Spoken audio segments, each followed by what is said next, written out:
I'm Michelle Curran. I am the co-founder and executive director of an organization called the Harvest Fund. We are a hybrid social enterprise that works in Zambia. We're about a year old, and our mission is to decrease the agricultural gender gap.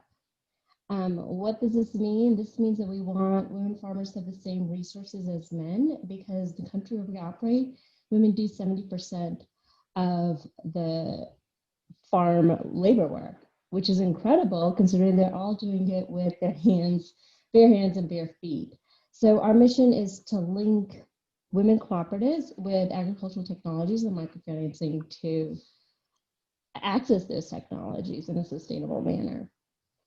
Before that, I was with a few international NGOs working in agricultural development across a number of countries. And before that, I had a traditional business background. I had my MBA from Columbia University. I worked at Booz, and I also managed my family business. So right now, I've just been able to bring all of those things together and launch this new social enterprise.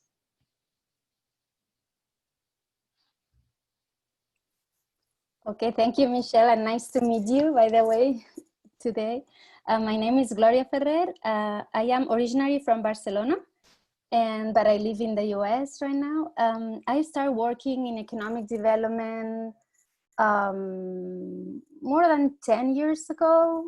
Yeah, I don't remember exactly, but it was just right before when I had my second baby, and I was working for, I was mostly all my past working in marketing for technological companies. And at one point I was kind of, now that you brought the gender part into the system, into the conversation, I was a little, worried because I couldn't be with my kids. I was the director of marketing in a company, and all the meetings were set up, almost evening time. Everything was just not to be possible to be with my kids. So at a certain moment I said, this cannot be, no? I had all my life been studying. I had my MBA, my background is master in engineering. So I studied a lot, and now what I have to choose. So I was like, no, this is not gonna happen. No? So I quit my job and I started my own company. It was totally a disaster. But then I don't know how I found this company, Competitiveness, a cluster competitiveness group, sorry. And I started working for them in consultancy. I could work from home. I had a lot of flexibility. It is a company that we are all spread. I was explaining it, the headquarters is in Washington, D.C., but we are spread all over the world. And we only travel when we have a project, we visit the client, but the rest of the work we can do it at home. So you can work whenever you want. Now with the COVID situation, we are the ones that we have been doing that from a very long time ago. No? But the thing is that I found my purpose. No? I started working in economic development, first in Europe, then in Latin America, and then I also moved to Miami in Florida, and I started working a lot in Haiti, in the Caribbean. Then I work in other islands, in these little tiny country islands in the Caribbean a lot. And I think I got bite by the back. No, when you start working in economic development, you cannot do another thing. I couldn't now be working for a private company, generating revenue for a shareholder. I have to do something that really has an impact, and I found my purpose. No. And I also, at the same time that I'm partner now with this firm, that we work in many different countries, we also work in Africa, for example. What we do is we help ecosystems. I think we will talk a lot about it at this panel, but the idea is to help them. When there is a sector in a particular country, let's say coffee in Colombia, we help them to identify what are the gaps missing so they can export, and we try to find a way to cover these gaps. No? And then I also have my social entrepreneurship project, that is this Keynote Donor project that we help women in countries. In this case, we started in Colombia to empower them and find other ways for generating revenues, no, and having incomes.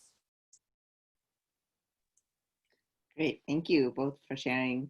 So in this conversation, I'm really excited and interested in your perspectives on this idea of what systems thinking is and what role it plays in poverty alleviation. And both of you come with a rich, like, and deep experience in starting to work with the international development, scene, and looking at, both the global South and thinking about poverty in that context. So it would be great to, as people are thinking about solutions, for them to understand that there is maybe a broader system and how you view that.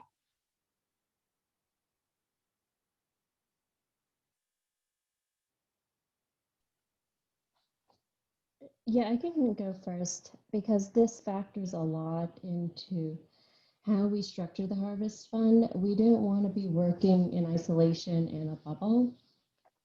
And also, Gloria, I also, I haven't worked at the World Bank, but I've had the bank and International Development Bank as clients. And so I know they do a lot of systems thinking. And in my previous ag dev projects, that were also large scale, funded by large scale donors, we also did a lot of the systems thinking. So when I think of systems thinking or like systems change, I look at the way the whole process works. I look at the private sector, I look at the public sector, I look at how these farmers who only live on $1 or $2 a day figure into all that. Because if you just focus on the individual village, if you just focus on the individual, you are not going to create something sustainable. So, for example, when we focus on each cohort, which is a pre-established cooperative, we look at the role of the Ministry of Agriculture, particularly like the district level, because those are the ones who have the strongest connections to our farmers, any farmer actually. And so we bring along each extension officer like the agricultural equivalent of a healthcare worker, to each of our trainings.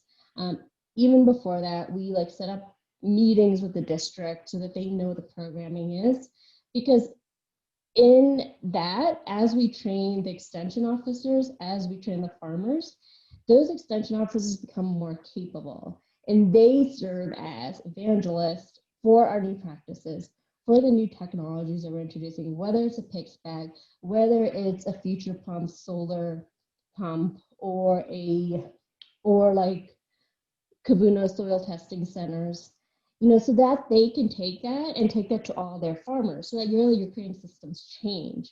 And all those companies or products I mentioned, those are actually private sector companies. So those are actually produced by the Zambian private sector. So in turn, you're stimulating that, because what we've seen is like once you bring something into a village, they've never heard of it, and they see it succeed for their own fellow villagers, everybody else wants it. So you're stimulating private sector demand as well. And I think in itself is really what systems thinking and systems change is all about.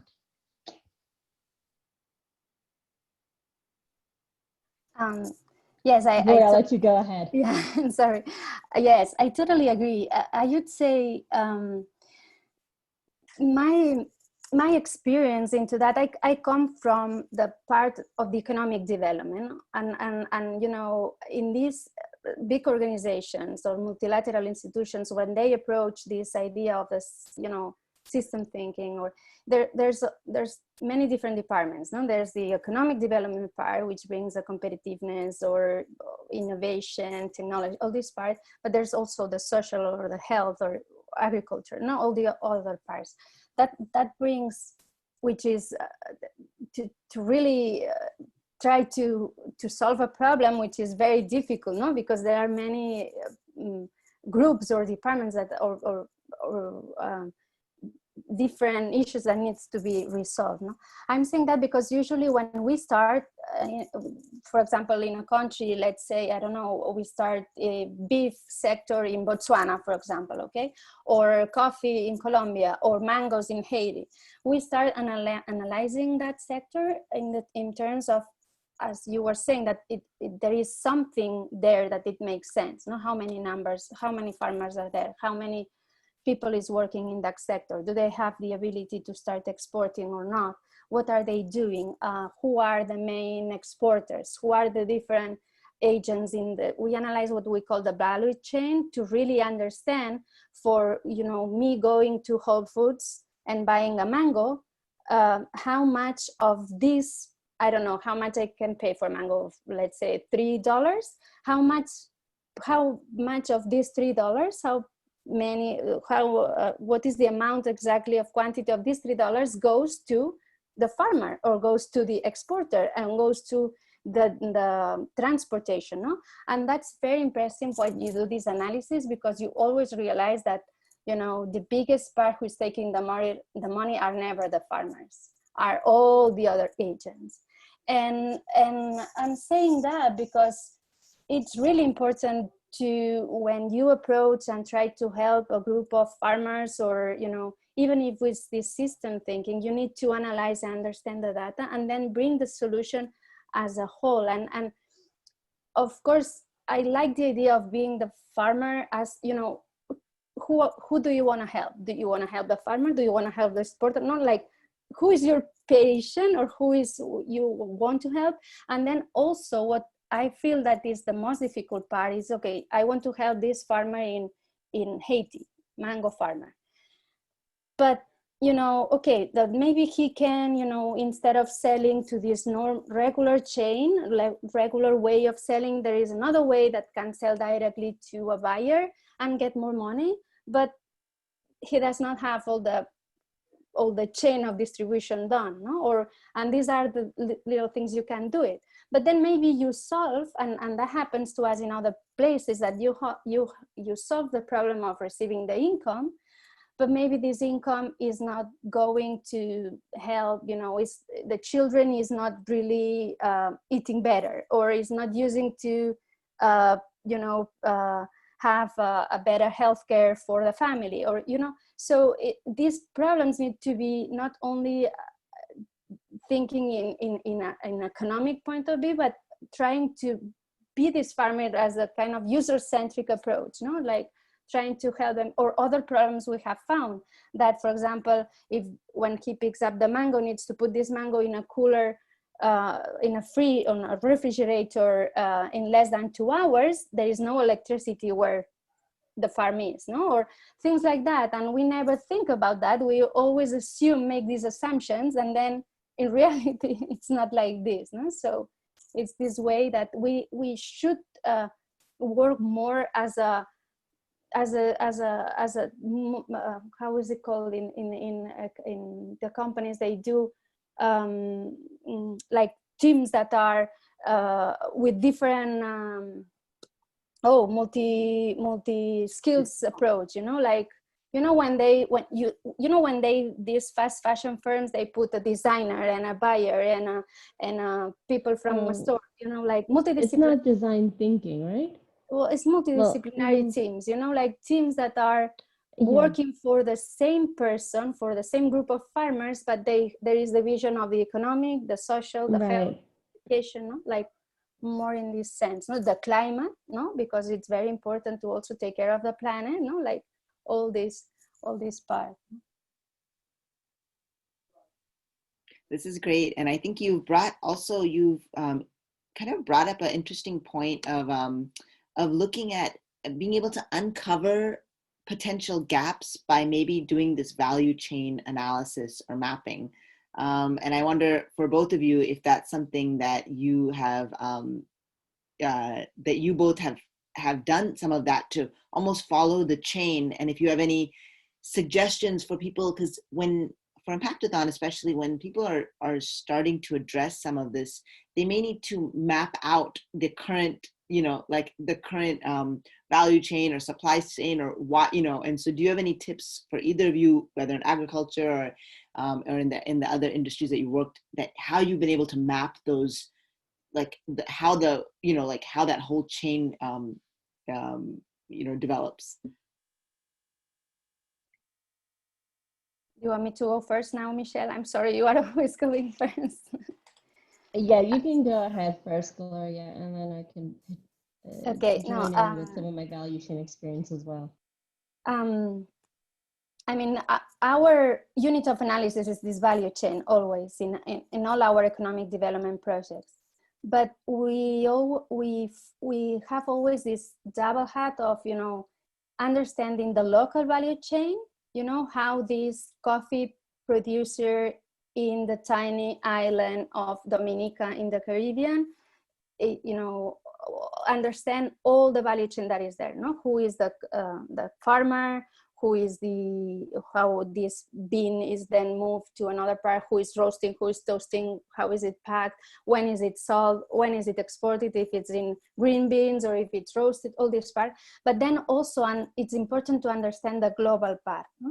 It's even, we always say that even the tiniest coffee producer in the smallest island in the country, it's affected by these global trends of how the coffee is sold, how the coffee is you know, it's consumed in the world, no? So it is important to always have both analysis and understand who are the players, who are the countries importing, exporting.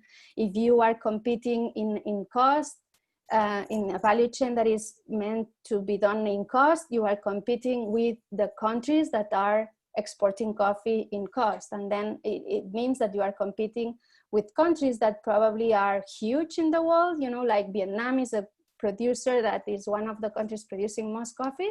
But if you are a tiny island, your cost can never be the same as, you know, big countries. So they need to understand that. So you have to be able also to transmit this information, right? And it's also important not only the analysis, but how you involve the different actors of the value chain, the local value chain, in the process of understanding and engaging them in this process, no? So it's super important. And even if it's, you know, they need to understand with who are they competing, and if you find a way that they can change and do the things better, that it's part of this new strategy that it can be done. It has to be done together with that community, no?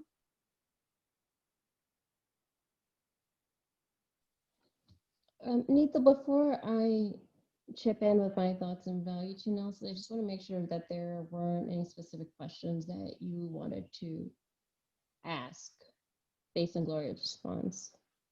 No, I mean, I think this is really valuable because Okay. I think that being able to map something helps you see maybe where the gaps are, what isn't working. So I really think that this approach, and it sounds like you both have had to do that for your international development work. So maybe even sharing how you found some of that data or anything like that could help, because some of that I'm sure takes, even just finding the data points, even mapping it probably takes, you know, is quite it takes a lot of time, and you have to go on, you know, on the ground and kind of ask people. But maybe there are some things that you have learned along the way that can help people so they can start seeing those gaps or what can be solved.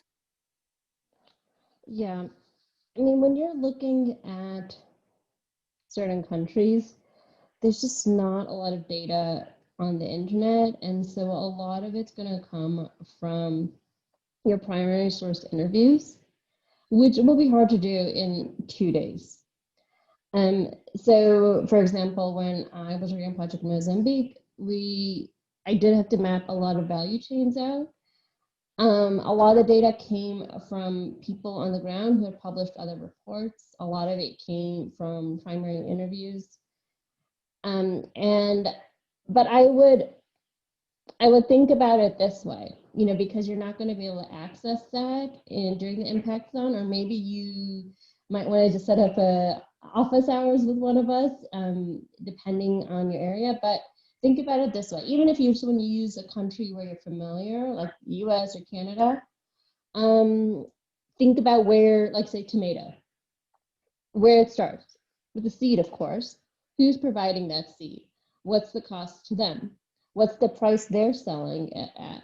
How does it get to the grower or the producer or the farmer? And then what are the inputs the farmer needs to make sure that that tomato grows really well? And from there, you look at the next stage, the off-taking or the production. What price is the farmer going to sell at to the final buyer? Now, I feel in more industrialized nations, there's a lot of steps between producer and the end consumer, Whereas in some other countries, the farmer goes to the roadside and sells directly to the consumer because there's just not that formal market, or that formal market squeezes them so much that it's really not worth it. So I guess let's continue with the U.S. Canada example. Farmer's probably actually on a farm, and then it goes to somebody who does the transport, then goes to a distributor, and then the distributor then takes it to the grocery store or supermarket. So you have to look at all those chains about where the product comes from and where it ends. I would say though, and Gloria can correct me, I think coffee is very complex and it stays complex whether you are in Kenya or Colombia or Brazil. So I'll just pause there. I think that gives some examples, and even if you don't have exact numbers, you got to make an educated guess. That's great. Very helpful for both of you. That's wonderful. So our final question that we can cover in this kind of informal chat is really looking at this idea of the global South. I think maybe that term has been gaining more, people are more aware of that. So, helping us understand what the global South is and what are common misconceptions when designing solutions for extreme poverty from your experience and what you see happening, so that when our Impactathoners, as they are thinking about solutions, they aren't leaning into some of those misconceptions, or they can sidestep some of that too.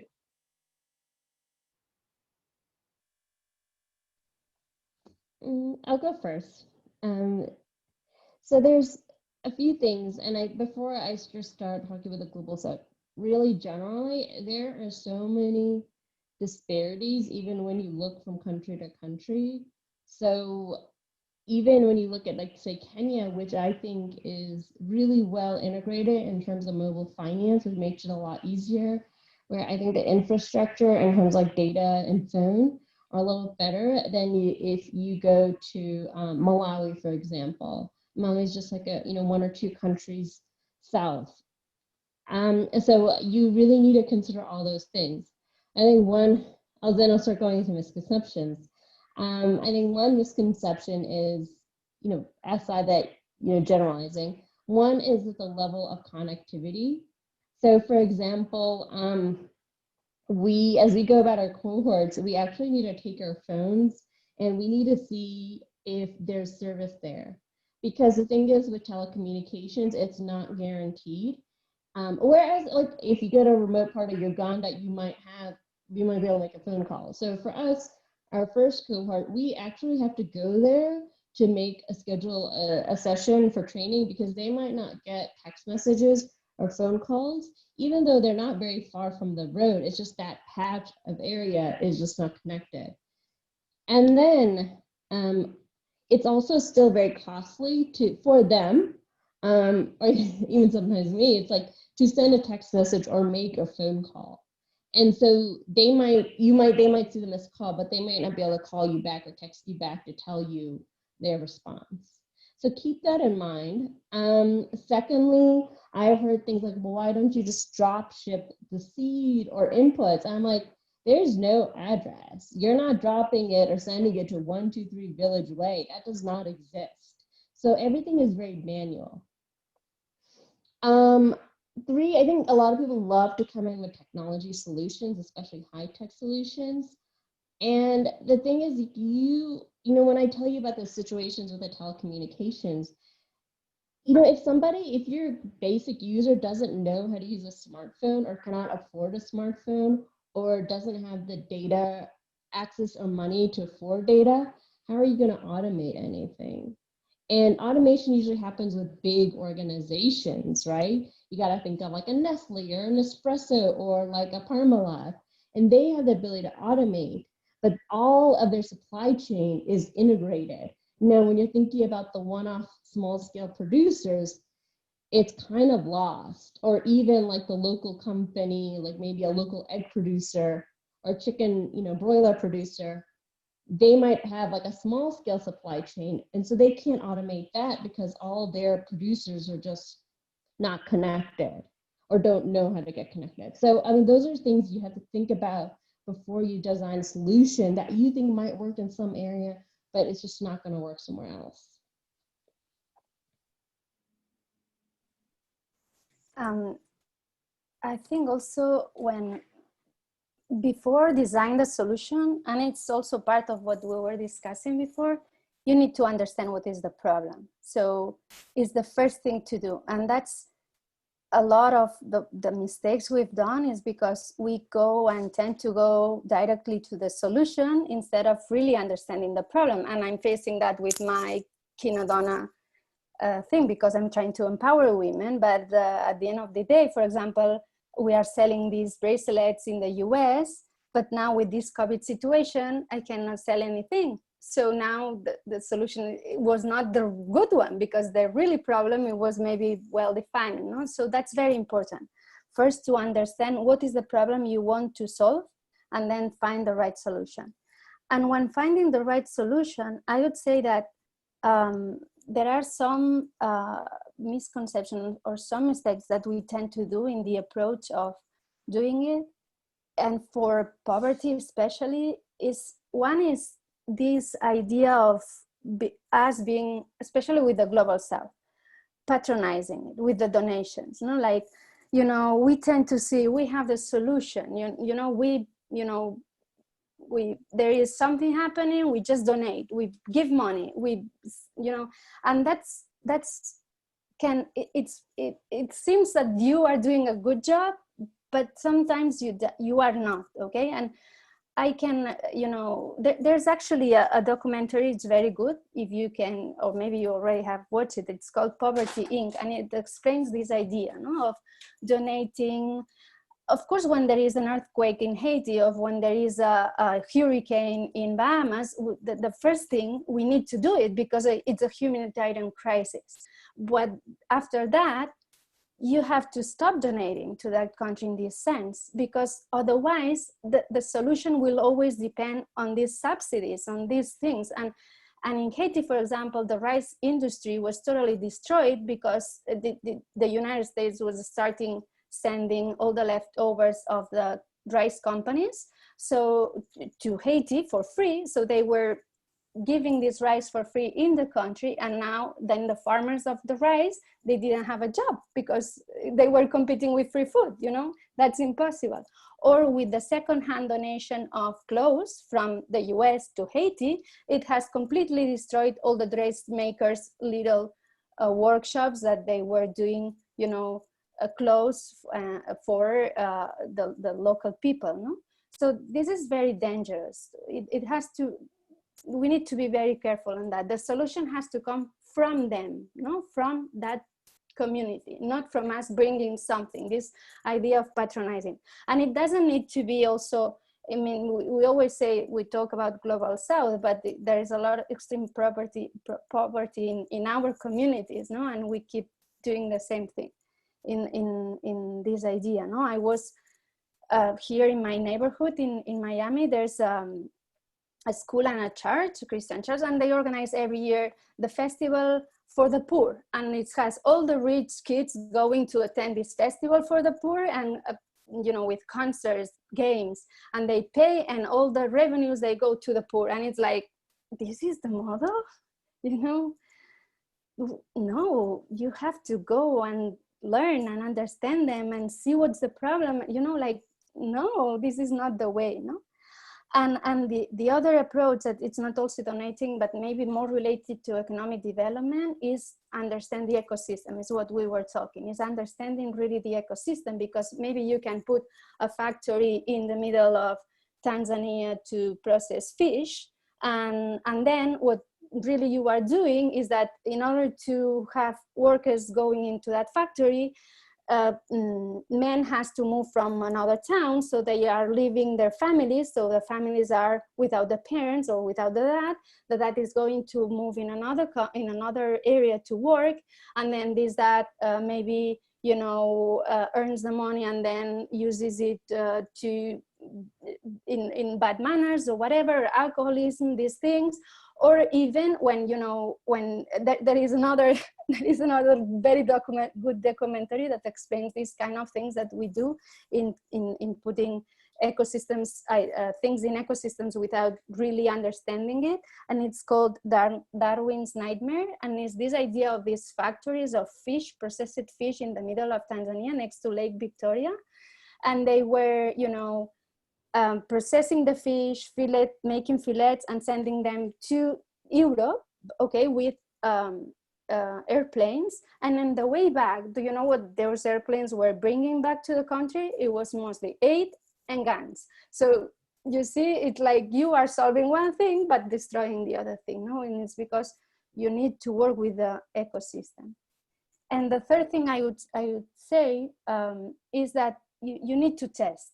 So if you understand the problem and if you find a solution, it's better that instead of already making the whole solution, you need to first do a small test.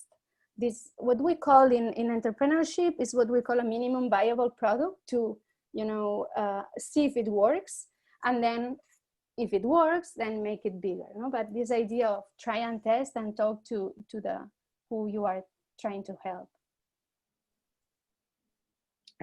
This is great. Thank you so much. The final question that I'll ask to each of you is, so we are doing this event, and do you think poverty is solvable? And and so I'll just leave that with you. And maybe it's a long solution, and maybe it will take many years, but from your work and also your social entrepreneurship mindset, do you believe that it's solvable?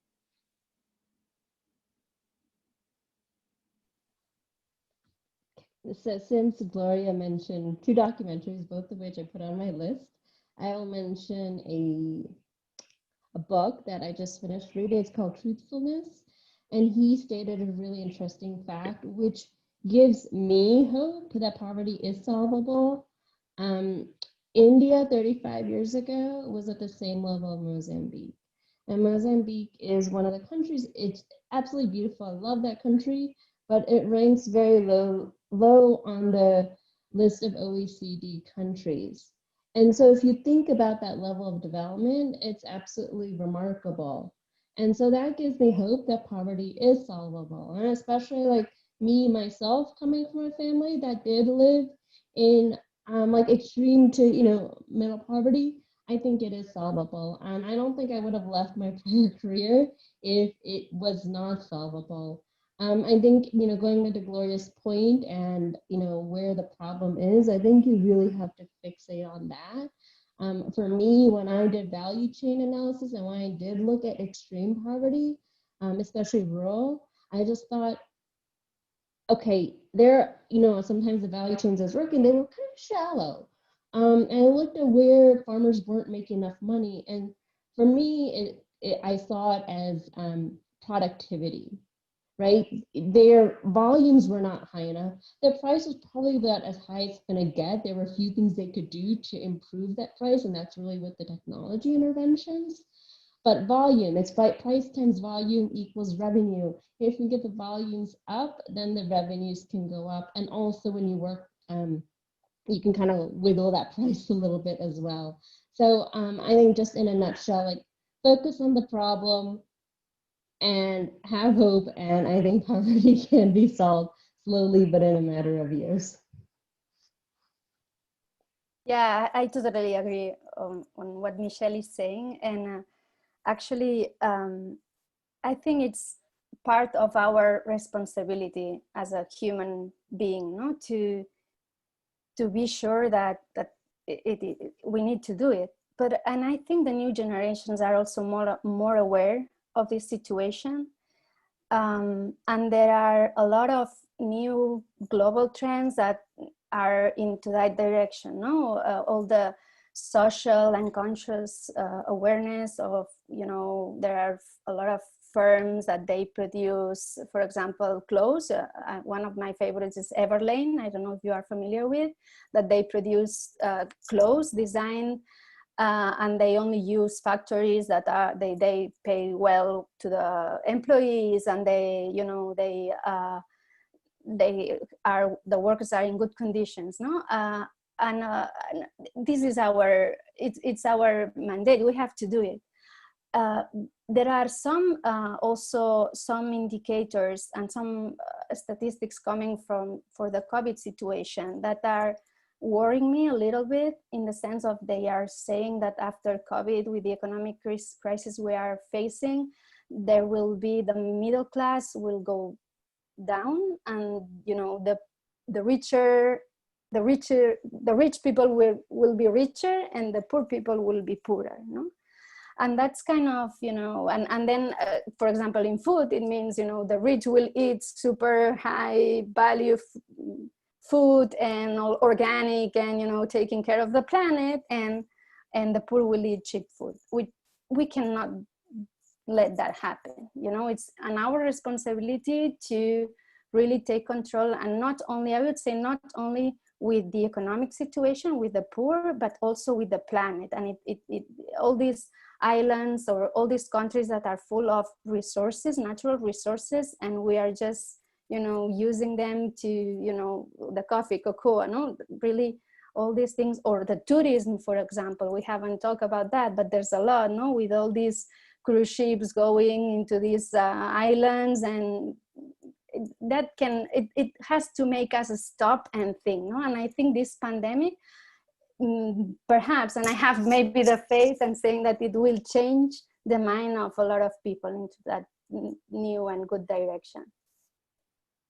Great. Well, thank you both so much for being part of Impactathon, for sharing some of your perspectives. I think the more that we share these stories and what we have learned, we bring people more to the table so that we can come up with solutions. So thank you both so much, and we will see you at Impactathon.